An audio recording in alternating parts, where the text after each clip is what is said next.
Kami awali informasi hari ini yang pertama dari Kota Pontianak, pemirsa.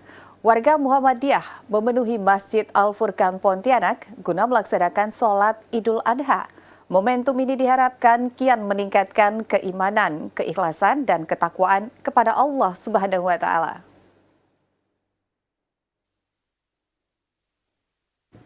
Sholat Id yang dilaksanakan ini penuh dengan hikmat dan kehusukan, mengharapkan rahmat dari Allah Subhanahu wa Ta'ala.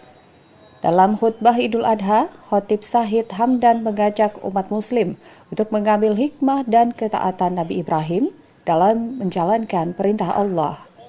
Hari Raya Kurban bermakna kepatuhan dan keyakinan serta keikhlasan, bahwasanya harta benda yang dimiliki merupakan karunia dari Allah yang kesemuanya adalah atas izin dan kehendaknya. Karena itu, Idul Adha harus memberikan kesadaran bahwa kita semua sebagai manusia harus menyadari bahwasanya semua hidup yang didapat ini adalah atas rahmat Allah Subhanahu wa Ta'ala. Kalau beliau diperintah untuk menyembelih anaknya Ismail, kalau kita tidak lagi diperintah untuk menyembelih anaknya, tapi kita diperintah untuk menyembelih harta kita, sebagian menyisihkan harta kita. Perintah kurban adalah segi keikhlasan kita, segi perjuangan dalam mengorbankan keegoan kita, harta kita, kemampuan kita. Kalau kita sadar bahwa harta ini adalah titipan, ketika mati tidak akan dibawa mati, maka kami berharap pada diri saya pribadi dan Bapak Ibu sekalian, mudah-mudahan dengan momentum Idul Adha ini kita mampu merealisasikan wujud dari suri toladan Nabiullah Ibrahim dan Ismail dan Siti Hajar dalam kehidupan sehari-hari.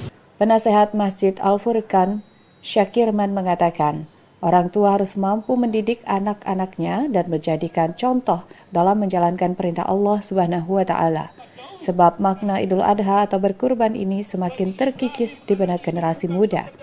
Karena itu orang tua harus mengambil peran dalam mendidik anak dan membentuk karakter anak yang islami.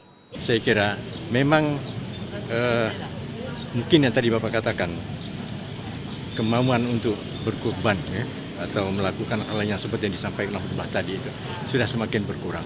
Nah, ini besar peran daripada para orang tua. Jadi para orang tua itu harus memberi contoh teladan bahwa bagaimana dia harus mendidik anaknya.